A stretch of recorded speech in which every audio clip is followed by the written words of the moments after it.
এই যে পৃথিবীটা কত বড়, একটুখানি যদি ভাবা যায় তাহলে অবাক হয়ে যাবেন আপনি। এই পৃথিবীটা কত বড় আমার বাবাজিরা।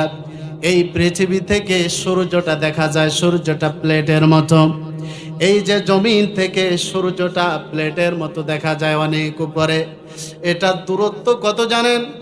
বিজ্ঞানরা প্রমাণ করেছে জমিন থেকে নিয়ে সূর্য 9,30,00,000 উপরে। সুবহানাল্লাহ। 9,30,00,000 উপরে সূর্যটা। এই সূর্যটা আবার কত বড় একটুখানি লক্ষ্য করেন আমার বাবাজিরা।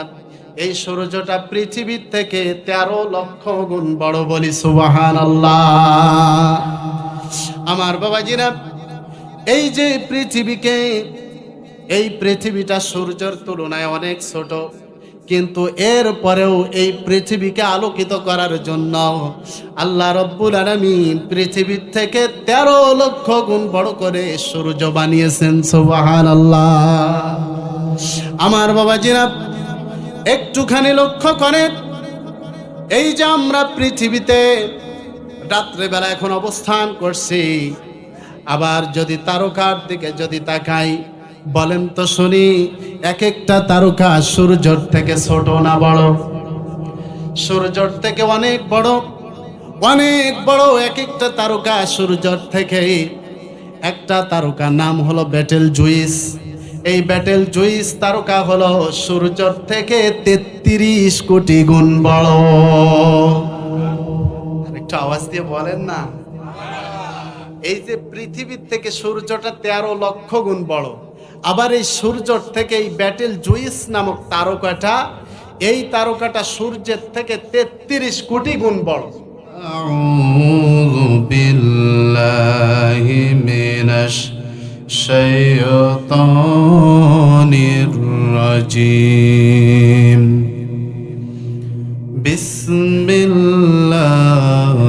বিসমিল্লাহির রাহমানির রাহিম।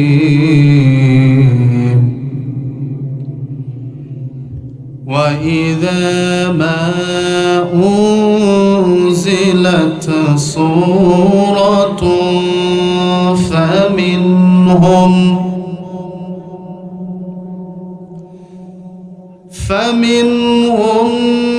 مَنْ يَقُولُ أَيُّكُمْ زَادَتْهُ هَذِهِ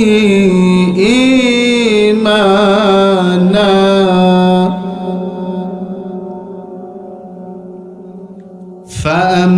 فَأَمَّا الَّذِينَ آمَنُوا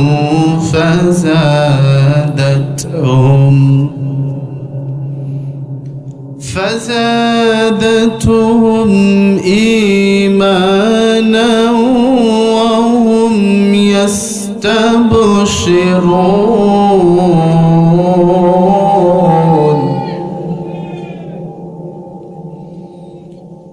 الله أكبر. بسم الله الرحمن الرحيم.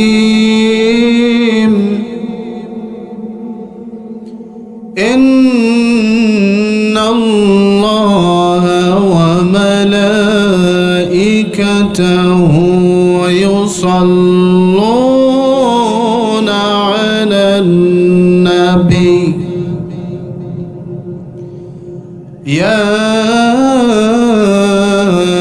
أيها الذين آمنوا صلوا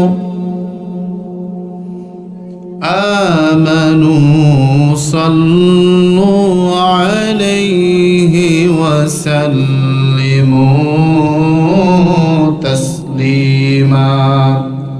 সবাই জবান খুলে আমার সাথে পড়েন, اللهم صل على محمد وعلى آل محمد كما صليت على إبراهيم وعلى آل إبراهيم إنك حميد مجيد اللهم بارك على محمد وعلى آل محمد كما باركت على إبراهيم وعلى آل إبراهيم إنك حميد مجيد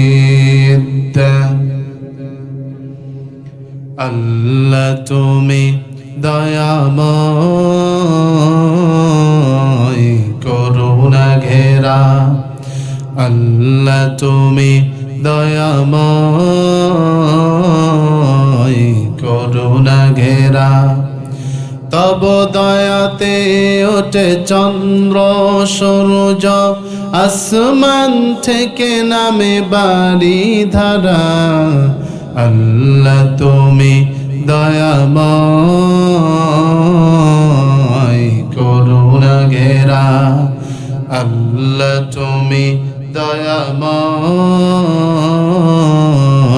করুণা ঘেরা ওই আসমানে কোটি কোটি তারকারাজি আধার রাতে জলে মিটি মিটি ওই আসমানে কোটি কোটি তারকারাজি আধার রাতে জলে মিটি মিটি কত যে নদী আছে অজানা কত যে নদী আছে অজানা যে জানিয়ে মিলেছে সাগর মোহনায় আল্লাহ তুমি দয়াময় করুণা ঘেরা আল্লাহ তুমি দয়াময়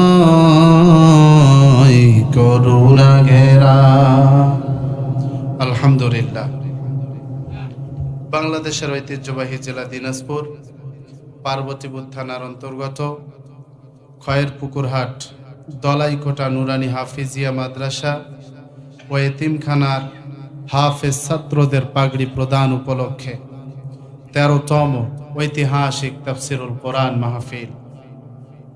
আজকের এই বিশাল তাফসিরুল কোরআন মাহফিলের সম্মানিত সভাপতি জনাব আলহাজ মোহাম্মদ আব্দুল ওহাব সাহেব, সাবেক চেয়ারম্যান পার্বতীপুর পৌরসভা, আল্লাহ তাআলার এ বান্দার জন্য দোয়া করি আল্লাহ তাআলা তাকে দ্বীনের জন্য কবুল করুক, পড়ি আমিন। আর একটু আওয়াজ দিয়ে বলেন না আমিন। আজকের এই মাহফিলের সহ সভাপতি জনাব মোহাম্মদ শফিউল ইসলাম, সহকারী শিক্ষক, হামিদপুর উচ্চ বিদ্যালয়, আল্লাহ তাআলা তারে বান্দাকে তারে গোলামকে দ্বীনের জন্য কবুল করুক এবং নেক হায়াত পরিপূর্ণ সুস্থতার মতো নিয়ামত দান করুক, পড়ি আমিন। কারণ এনারা হলো মানুষ গড়ার কারিগর। আপনার আমার সন্তানদেরকে শিক্ষা দেয়, আল্লাহ তাআলা তাদেরকে সুশিক্ষা প্রদান করার তৌফিক দেখ, পড়ি আমিন। আজকের এই মাহফিলের সম্মানিত প্রধান অতিথি এ জাতির সমাজসেবক রসুলপুরের জনাব মোহাম্মদ তমসুল উদ্দিন, তিনি এসেছেন আমাদের মাঝে উপস্থিত। আল্লাহ তাআলার কাছে তার জন্য দোয়া করি আল্লাহ তাআলা তাকে দ্বীনের জন্য এবং এই যে ধর্মীয় প্রতিষ্ঠানগুলো এগুলোর খেদমতে তাকে আল্লাহ কবুল করুক, পড়ে না আমিন। এগুলোর খেদমতের দরকার প্রয়োজন আছে না নাই? এরকম মানুষ এবং আপনারা যারা আছেন আপনাদের দ্বারাই এই দিন জিন্দা থাকবে, প্রতিষ্ঠিত থাকবে, বলি ইনশাআল্লাহ। ধর্মীয় প্রতিষ্ঠান যেখানেই রয়েছে যেখানেই আছে আমরা আমাদের নেক নজর দিব, বলি ইনশাআল্লাহ। আমরা যারা কোরআনের ময়দানে আসতে পেরেছি বেজার কে কে হাত তোলেন দেখি, আছেন দুই একজন? যাই হোক, মুরব্বী বাবাজিরা বোঝেন নাই, আমরা আসতে পেরেছি খুশি না বেজার? সবাই বলেন খুশি না বেজার? আমাদেরকে যে আল্লাহ তাআলা কোরআনের ময়দানে নিয়ে আসলেন সেই আল্লাহর দরবারে খুশি হয়ে আনন্দ চিত্তে আমরা দিল খোলা শুকরিয়া আদায় করছি, মহাব্বতের সাথে বলে উঠছি আলহামদুলিল্লাহ। হয় নাই, আরেকটু আওয়াজ দিয়ে বলতে হবে আলহামদুলিল্লাহ। আচ্ছা বলেন, আমরা যে কথা বলছি, আমাদের কথা বলার বাকশক্তি যিনি দিয়েছেন তিনি কে? অনেকে আমাদের সমাজে আছে, খাবার খায় ঠিকই, আমাদের এই যে হল্ক, যেটাকে আমরা বাকশক্তি বলে থাকি, অর্থাৎ কণ্ঠনালী আছে ঠিকই, কিন্তু কথা বলতে পারে না। এমন মানুষ আমাদের সমাজে আছে না নাই? আছে। কিন্তু তাদের থেকে আল্লাহ তাআলা আমাদেরকে দয়া করে, মায়া করে আমাদের কথা বলার শক্তি যিনি দিয়েছেন, আস্তে বলবেন না, গলার আওয়াজটা একটু বড় করে বলেন না, তিনি কে? সেই আল্লাহর দরবারে আবারও খুশি হয়ে আনন্দ চিত্তে দিল খোলা শুকরিয়া আদায় করছি, মহাব্বতের সাথে বলে উঠছি আলহামদুলিল্লাহ। নবীজির প্রতি লাখো কোটি দরুদ ও সালাম বর্ষিত হোক। আমরা সকলে নবীর প্রেমে পাগল হয়ে, নবীর প্রেমে মাতোয়ারা হয়ে সকলে তার প্রতি দরুদ পাঠ করে নিচ্ছি। আমরা মহাব্বতের সাথে বলে উঠছি সাল্লাল্লাহু আলাইহি ওয়াসাল্লাম। আমার বাবাজিরা, আমরা শুনতে এসেছি যে জিনিস, আস্তে বলবেন না, গলার আওয়াজ বড় করে বলেন, এই জিনিসের নাম কি? আল কোরআন। এই কোরআন যদি কেউ পড়তে না পারে, এটার দিকে যদি চায়া থাকে, তাতেও লাভ আছে না নাই? এই কোরআন যদি কেউ পড়তে না পারে, এটার দিকে যদি দেখতে দেখতে থাকে, আর যদি হরফগুলোর দিকে হাত বোলাইতে থাকে, এরপরেও আল্লাহ তাআলা ওই ব্যক্তির আমলনামায় সব লিখে দেন। মহাবিশ্বের মহাবিশ্বয় পবিত্র কোরআন, সারা পৃথিবীতে যত কিতাব রয়েছে, যত গ্রন্থ রয়েছে, সমস্ত কিতাব, সমস্ত গ্রন্থের ভিতরে ভুল থাকার সম্ভাবনা আছে না নাই? আসতে বললে হবে না, আরো আওয়াজ দিয়ে বলতে হবে, আছে না নাই? এই কোরআনের ভিতরে কোনো ভুল আছে? কোনো সংশয় আছে? কোনো ভুল নাই, কোনো সন্দেহ নাই। এটা বিশ্ববাসীর জন্য নির্ভুল করে নাজিল করে দিয়েছেন যিনি। গলার আওয়াজটা বড় করে বলেন, তিনি কে?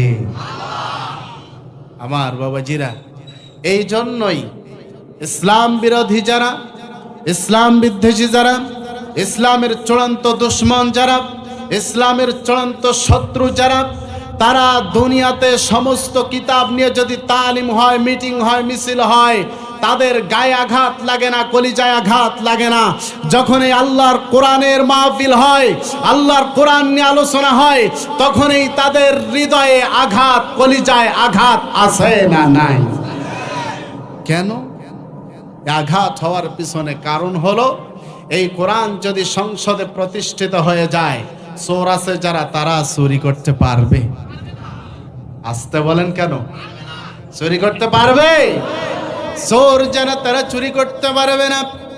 কারণ এই কোরআন আইন প্রতিষ্ঠিত হয়ে যাবে।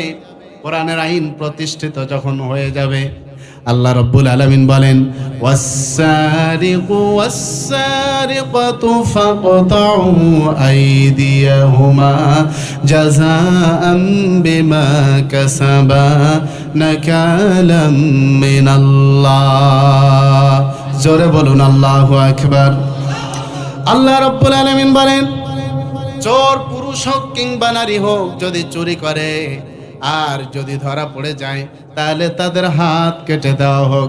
যদি সংসদে যদি আইন প্রতিষ্ঠিত হয়ে যায়, কোনো চোর যদি চুরি করে, কোরআনের আইন দিয়ে তার হাত কেটে দেওয়া হবে। বলেন তো শুনি, বাংলার জমিনের 18 কোটি মুসলমানদের ভিতরে কোনো মানুষ চুরি করার মতো আর সাহস পাবে নাকি? এই জন্য আইন কিসের দরকার? সবাই বলেন, এই কোরআনের আইন প্রতিষ্ঠিত হোক। আমরা চাই কি চাই না? কোরআনের আইন প্রতিষ্ঠিত হোক। এক শ্রেণীর লোক আছে, এরা চায় না। কারণ কোরআনের আইন যদি প্রতিষ্ঠিত হয়ে যায়, তারা চুরি করতে পারবে না, রাস্তা ইট বালু রড মেরে খেতে পারবে না। যদি কোরআনের আইন যদি প্রতিষ্ঠিত হয়ে যায়, তারা চুরি, জেনা, হট্টগোল, লুটপাট এগুলো করতে পারবে না। এজন্য তারা চায় কোরআনের আইন যেন প্রতিষ্ঠিত না হয়। কথা বলেন ঠিক কিনা? আর আমরা যারা ইসলাম পন্থী আছি, কোরআন পন্থী আছি, এই কোরআনের আইন প্রতিষ্ঠিত করতে চাই।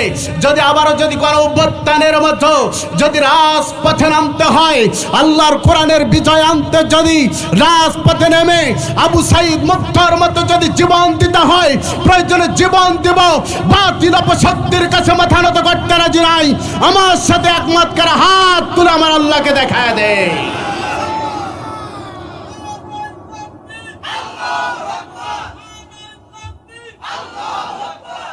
আল্লাহ কবুল করুক, পড়ে না আমি। এই কোরআনের সাথে আমরা আছি না নাই? আরো জোরে বলতে হবে, আছি না নাই? আমার ভাইয়েরা, আজকে আমার আলোচনার আলোচ্য বিষয় হলো মুমিন জীবনের করণীয় কাজ। আমরা যেন কোরআন শুনতে এসেছি, আমরা যেন কোরআন শুনতে আসলাম, আমরা প্রত্যেকেই নিজেকে ইমানদার মনে করি, আমরা প্রত্যেকেই নিজেকে মুমিন বলে মনে করি। আমার বাবাজিরা, আমরা যদি ইমানদার না হই, আমরা যদি মুমিন না হই, বলেন তো শুনি আল্লাহর জান্নাতে যেতে পারবো নাকি? আমার বাবাজিরা, একজন মুমিনের, একজন ইমানদারের সব থেকে বড় সম্পদ হলো, সব থেকে বড় নিয়ামত হলো ঈমান। যার ঈমান আছে তার সব আছে, আর যার ঈমান নাই তার কিছুই নাই।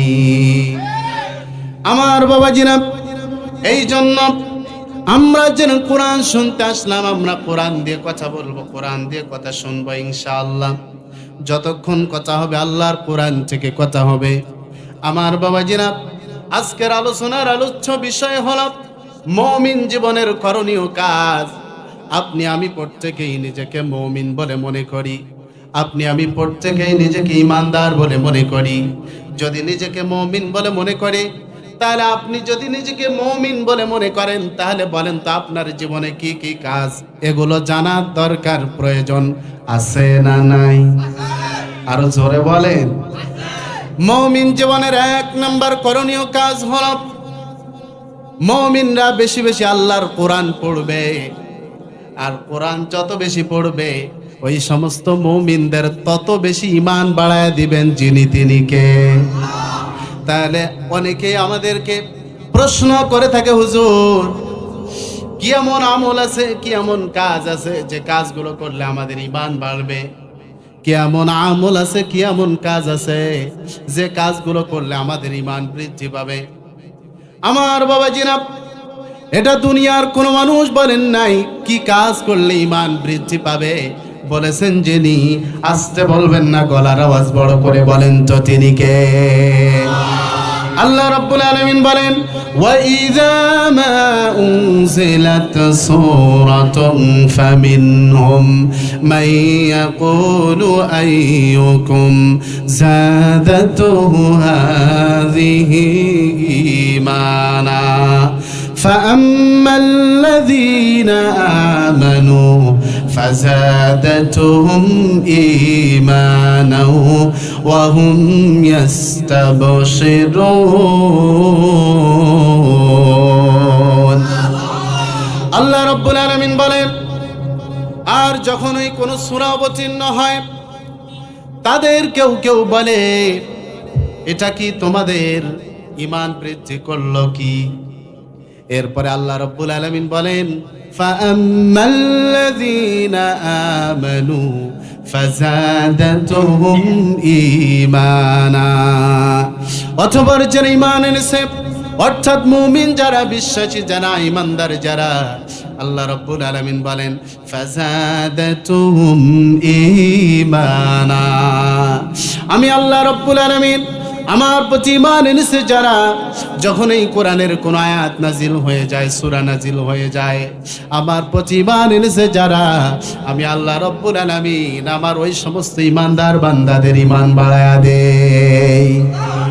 আর একটু আওয়াজ দিয়ে বলেন না আমার বাবাজিরা। তাহলে কোরআন যত পড়বে, যত বেশি শুনবে, ঈমান যিনি বাড়ায় দিবেন তিনি কে? বলেন তো শুনি, এই দুনিয়াতে ঈমানের থেকে বড় নিয়ামত, বড় সম্পদ আর কিছু আছে কি? আছে?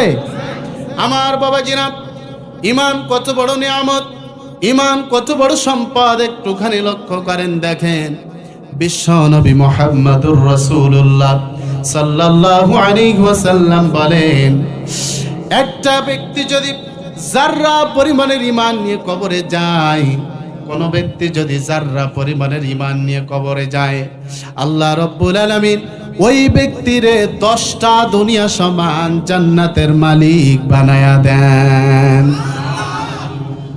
একটু কি ভাবা যায়? যাররা পরিমাণ ঈমান। যাররা পরিমাণ বলতে আমরা কি বুঝি? একটা বালু কণাকে যদি 70 টুকরা করা হয়, আমার বাবাজিরা, এই 70 টুকরা থেকে একটা টুকরা হলো যাররা পরিমাণ। আবার দেখেন নবীজি সাল্লাল্লাহু আলাইহি ওয়াসাল্লাম অন্য বর্ণনায় বলেন, এমন একটা যুগ আসবে, এমন একটা জামানা আসবে, মানুষ হাতের মুঠোয় করে আগুনের অঙ্গারগুলো ধরে থাকতে পারবে, হাতের মুঠো করে আগুনের আংরাগুলো ধরে থাকতে পারবে, কিন্তু ঈমান নিয়ে টিকে থাকতে পারবে না। এমন একটা যুগ, এমন একটা জামানা কিন্তু অলরেডি এসেই গেছে। রাস্তাঘাটে চলা যায় না, ব্যাপারটা নারী, বেপরোয়া নারী। এই যে নারীদেরকে দেখলেই মাথা নিচু করতে হয়, বলেন তো শুনি, এমন সিচুয়েশনে আমরা পড়ি কি পড়ি না? কি বলেন, আছে না নাই? এমন ভাবে চাল চলন রে ভাই, মাথার পর্দা দিছে গলায়। কি বলেন, আছে না নাই?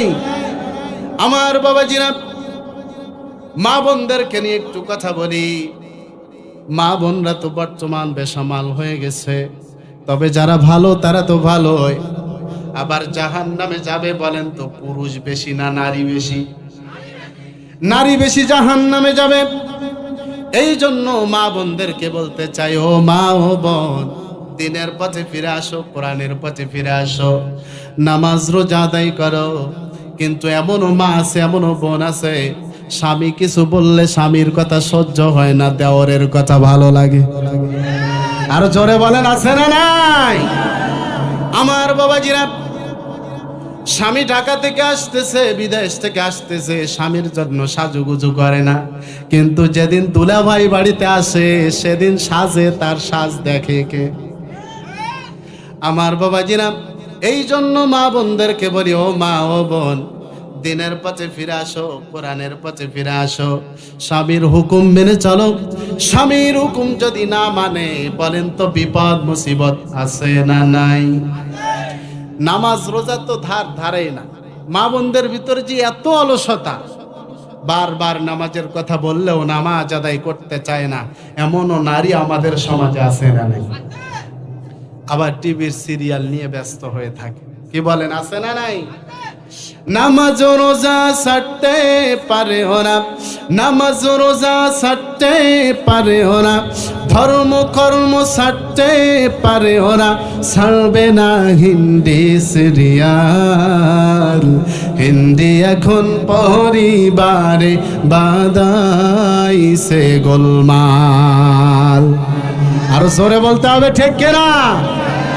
নামাজ রোজা ছাড়তে পারে ওরা, নামাজ রোজা ছাড়তে পারে ওরা, ধর্ম কর্ম ছাড়তে পারে ওরা, ছাড়বে না হিন্দি সিরিয়াল। হিন্দি এখন পরিবারে বাদাইছে গোলমাল। হিন্দি এখন পরিবারে বাদাইছে গোলমাল। কাজের মেয়ে মর্জি না হয়, হিন্দি গানের পাগল সেও আছে না নাই? কাজের মেয়ে মর্জি না হয়, হিন্দি গানের পাগল সেও। পাশের বাড়ির মদন রে কয়, পাশের বাড়ির মদন রে কয়, তুমসে প্যার করতি হো। আছে না নাই? আমার বাবাজিরা, এই জন্য মা বোনদেরকে বলতে চাই, ও মা ও বোন, কোরআনের পথে ফিরে আসো, দিনের পথে ফিরে আসো। কোরআন দিয়ে যদি আমরা চলতে পারি, কোরআনের পথে যদি চলতে পারি, বলেন তো ইমানের পথে যদি অবিচল থাকতে পারি, আর যদি যাররা পরিমাণ ইমান নিয়ে কবরে যাইতে পারি, 10টা দুনিয়া সমান জান্নাতের মালিক যিনি বানায়া দিবেন তিনি কে? আমার ভাইয়েরা, যে হাদিস বলছিলাম, যাররা পরিমাণের ঈমান নিয়ে যদি কোনো ব্যক্তি কবরে যেতে পারে 10টা দুনিয়া সমান জান্নাতের মালিক আল্লাহ বানায় দিবেন। এই যে একটা দুনিয়া কত কি দেখা যায়, একটা দুনিয়াতে সোনা দানা মণি মুক্তা হীরা পান্না লক্ষ লক্ষ টাকা কোটি কোটি টাকা কতগুলো জায়গা জমি। আমার বাবাজিরা, আপনারা হয়তো মনে করতেছেন এই যে 10টা দুনিয়া সমান যদি একটা জান্নাতি যদি 10টা দুনিয়া সমান জান্নাত পায়, আল্লাহর এতগুলো জায়গা আবার কই আছে না নাই? আল্লাহর কি জায়গার অভাব আছে? কি বলেন, জায়গার অভাব আছে? আমরা একটু পরে জায়গার দিকে যাচ্ছি ইনশাআল্লাহ। আমার ভাইয়েরা, এই জন্য কোরআন পড়তে হবে বেশি বেশি। যদি আল্লাহর কোরআন আমরা বেশি বেশি পড়তে পারি, আমাদের ঈমান যিনি বাড়ায় দিবেন বলেন তো তিনি কে? এটা আমার কথা নয়, এটা দুনিয়ার কোনো মানুষের কথা নয়। আল্লাহ রাব্বুল আলামিন বলেন, ইন্নামাল মুমিনুনাল্লাযীনা ইযা যুকিরাল্লাহু ওয়াজিলাত কুলুবুহুম ওয়া ইযা তুলিয়াত আলাইহিম আয়াতুহু যাদাতুহুম ঈমানাও ওয়া আলা রাব্বিহিম ইয়াতাওয়াক্কালুন। আল্লাহ রাব্বুল আলামিন বলেন, প্রকৃতপক্ষে মুমিন তো তারাই যাদের সামনে আল্লাহর নাম স্মরণ করা হলে যাদের হৃদয় অন্তরাত্মা ভয়ভীত হয়ে যায়, কেঁপে ওঠে। ওয়াইদা তুলিয়াত আলাইহিম আয়াতুহু যাদাতুহুম ঈমানা।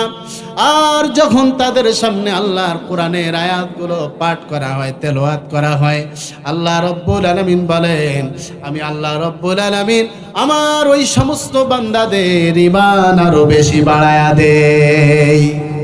আর একটু আওয়াজ দিয়ে বলবেন না সুবহানাল্লাহ? আমার বাবাজিরা, তাহলে মুমিন জীবনের 1 নম্বর করণীয় কাজ হলো মুমিনরা বেশি বেশি আল্লাহর কোরআন তেলাওয়াত করবে। আর আল্লাহর কোরআন যত বেশি তেলাওয়াত করবে, আল্লাহ রাব্বুল আলামিন ওই মুমিনদের তত বেশি ঈমান বাড়ায়া দিবেন। আমার বাবাজিরা, মুমিন জীবনের 2 নম্বর করণীয় কাজ হলো মুমিনরা সদা সর্বদা আল্লাহ রাব্বুল আলামিনের সৃষ্টি নিয়ে চিন্তা করবে। আল্লাহ রাব্বুল আলামিন এই আসমান কেন সৃষ্টি করলো, এই জমিন কেন সৃষ্টি করলো, আপনাকে আমাকে কেন আল্লাহ রাব্বুল আলামিন সৃষ্টি করলো? মুমিনদের 2 নম্বর করণীয় কাজ হলো আল্লাহ রাব্বুল আলামিনের সৃষ্টি নিয়ে চিন্তা করা। বলি সুবহানাল্লাহ। এটা আমার কথা নয়, আল্লাহ রাব্বুল আলামিন বলেন, আল্লাযীনা ইয়াযকুরুনাল্লাহা কিয়ামান ওয়া কুউদান ওয়া আলা জুনুবিহিম ওয়া ইয়াতাফাক্কারুনা ফি খালকিস সামাওয়াতি ওয়াল আরদ ربنا ما خلقت هذا باطلا سبحانك فقنا عذاب النار। আর একটু আওয়াজ দিয়ে বলেন আল্লাহু আকবার। যারা দাঁড়ায় বসে ও শোয়া অবস্থায় আমি আল্লাহ রাব্বুল আলামিনকে স্মরণ করে, তাহলে বলেন তো দাঁড়ানো অবস্থায় স্মরণ করব যাকে, তিনি কে? আর একটু জোরে বলেন, তিনি কে? বসা অবস্থায় স্মরণ করব যাকে, তিনি কে? শোয়া অবস্থায় স্মরণ করব যাকে, তিনি কে?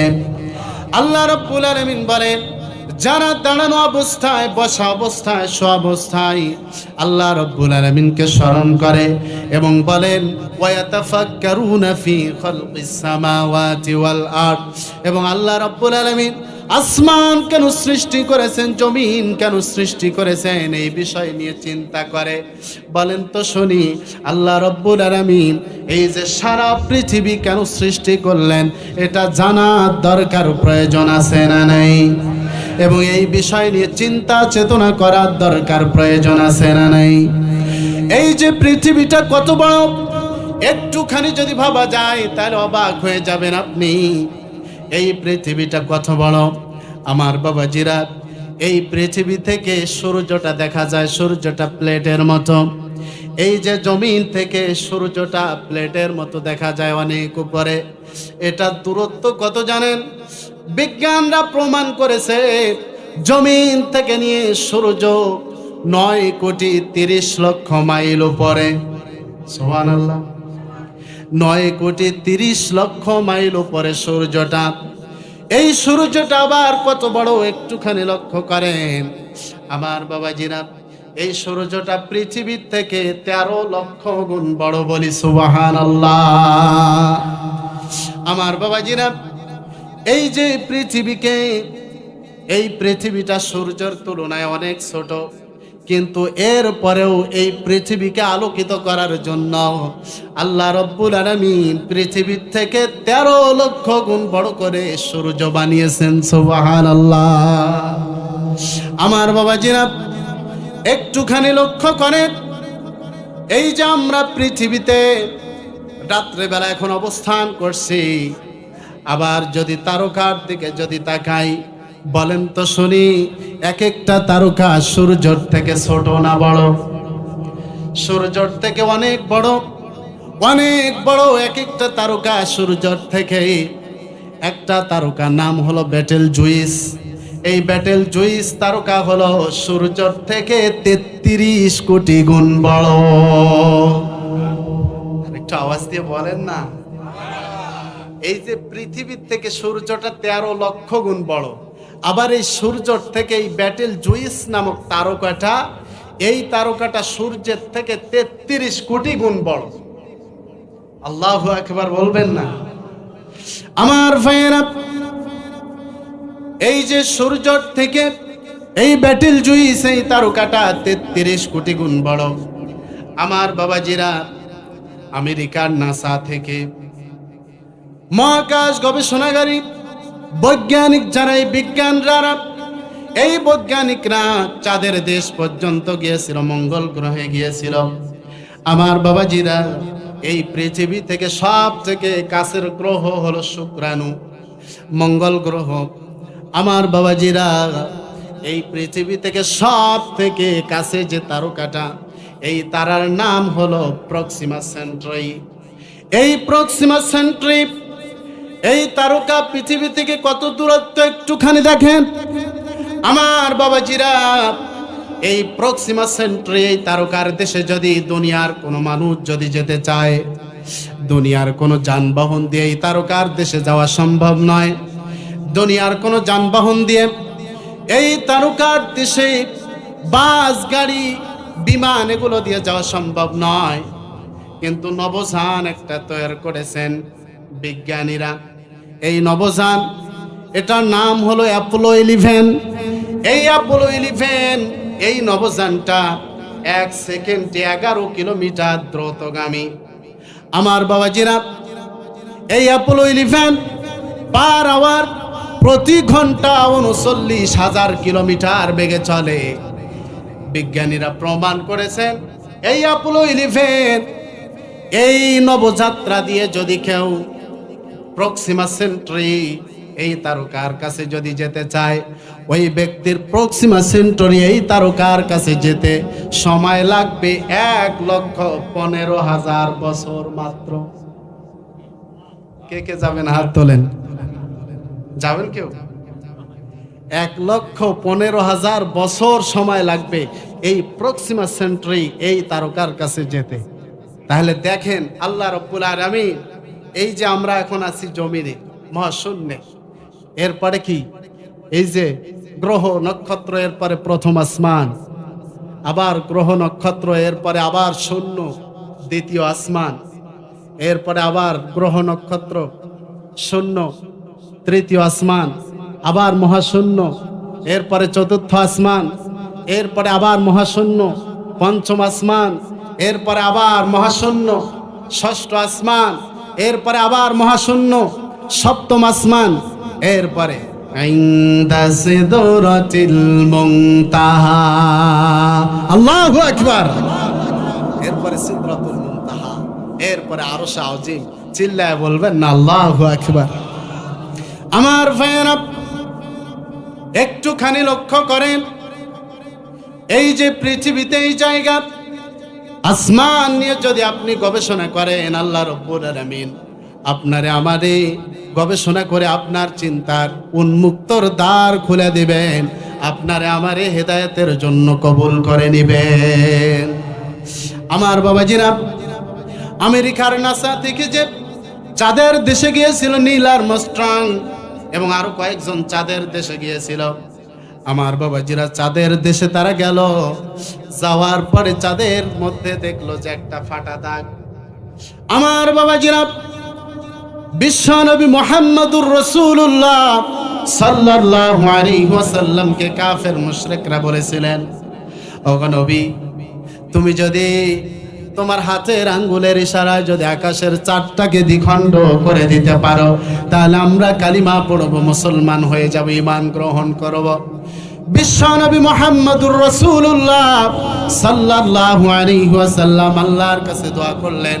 রব্বুল আলামিন বলেন, নবী হে, আপনি শুধু ইশারা করতে দেরি হবে, আমি আল্লাহ রব্বুল আলামিন আকাশের চাঁদটাকে দ্বিখণ্ড করে দিতে দেরি করব না। আমার বাবাজিরা, কাফেরদের এই চ্যালেঞ্জ গ্রহণ করে বিশ্বনবী মুহাম্মদুর রাসূলুল্লাহ সাল্লাল্লাহু আলাইহি ওয়াসাল্লাম হাতের আঙ্গুলের ইশারায় আকাশের চাঁদটাকে দ্বিখণ্ড করে দিয়েছেন। আমার বাবাজিরা, আমেরিকার এই নাসা মহাকাশ গবেষণাগার থেকে, নাসা থেকে নীল আর্মস্ট্রং যখন চাঁদের দেশে গেল, চাঁদের দেশে যাওয়ার পরে নীল আর্মস্ট্রং চাঁদের মধ্যে ফাটা দাগ দেখতে পেল। আমার বাবাজিরা, দুনিয়াতে আসলো, আসার পরে চাঁদের ফাটা দাগের বর্ণনা দিলেন।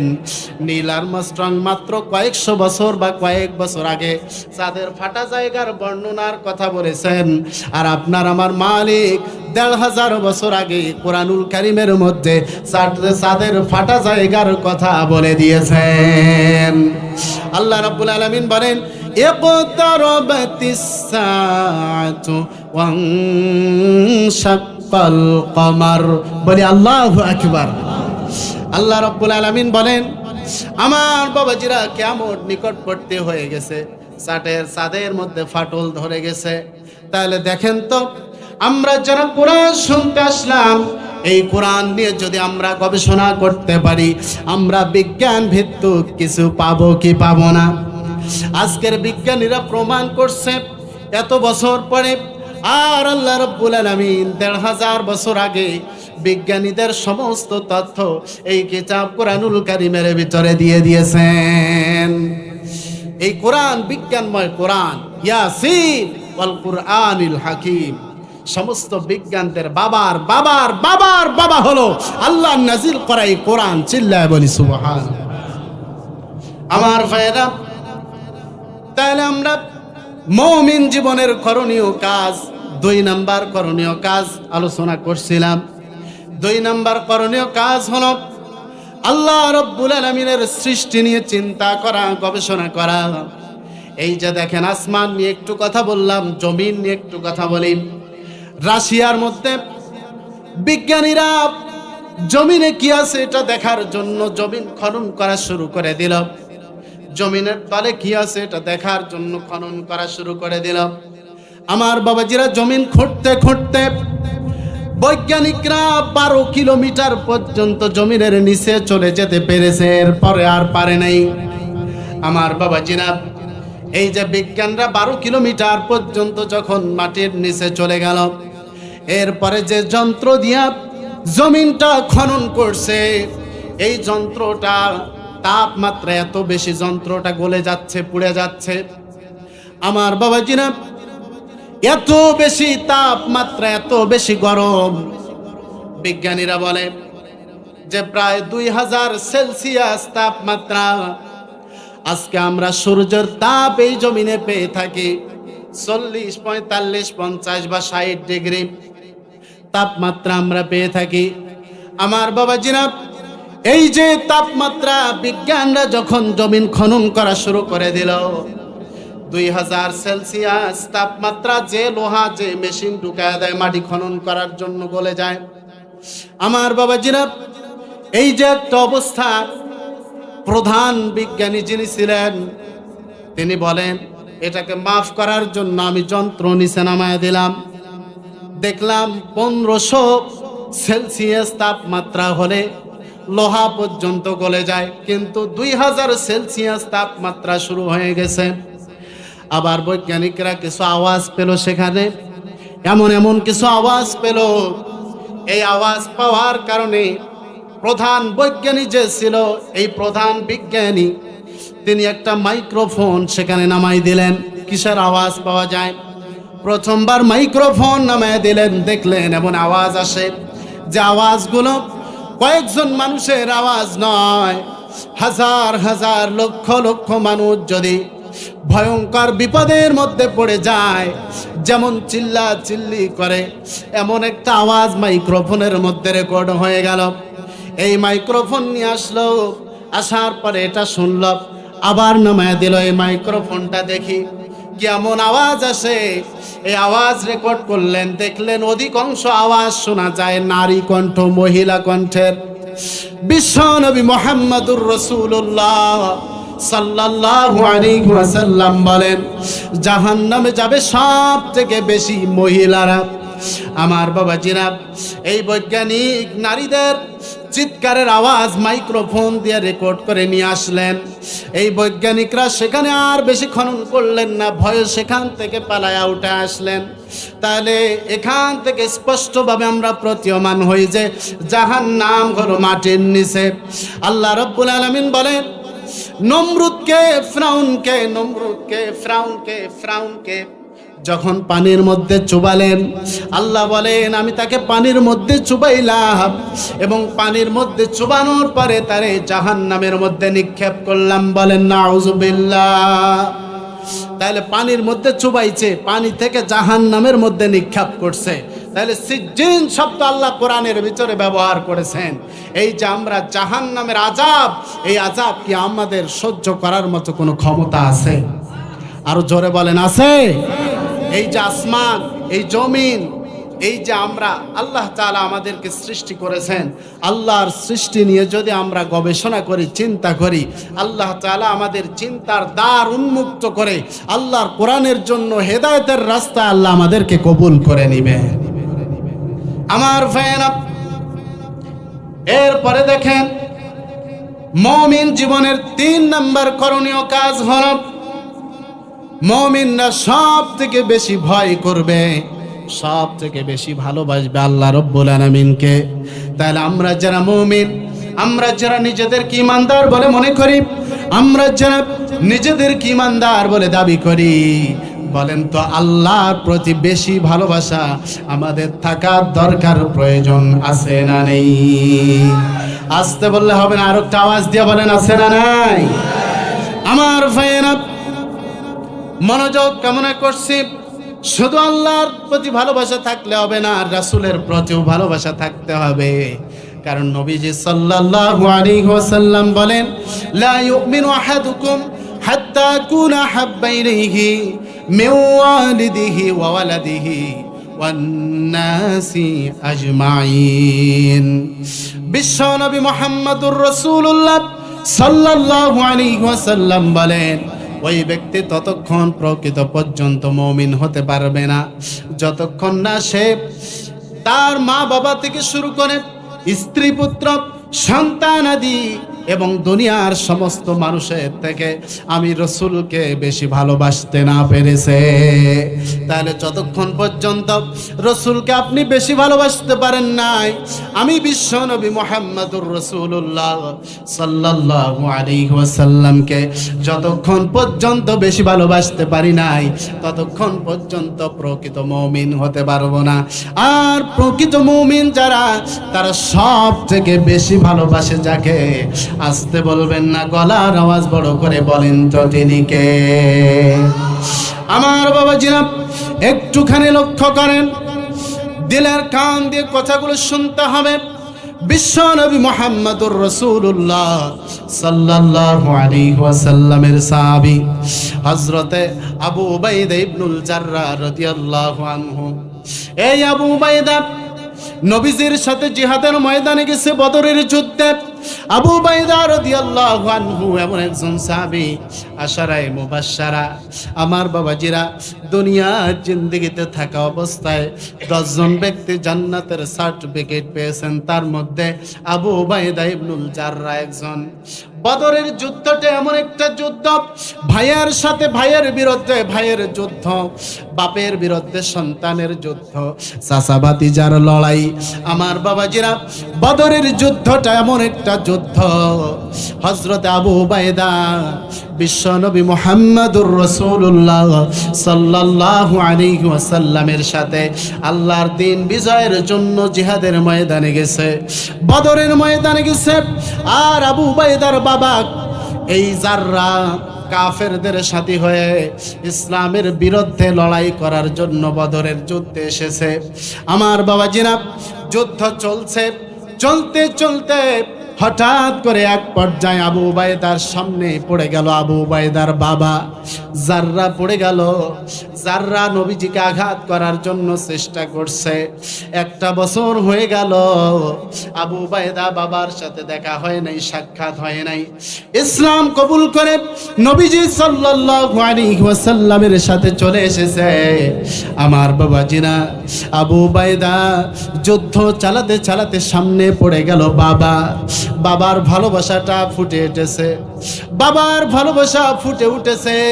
আহারে, ছোট্টবেলায় যখন হাঁটতে পারতাম না, চলতে পারতাম না, খেতে পারতাম না, এই বাবা আমারে নিয়ে হেঁটেছে, কোলে নিছে, পিঠে নিছে, কত আদর করেছে, কত যত্ন করেছে।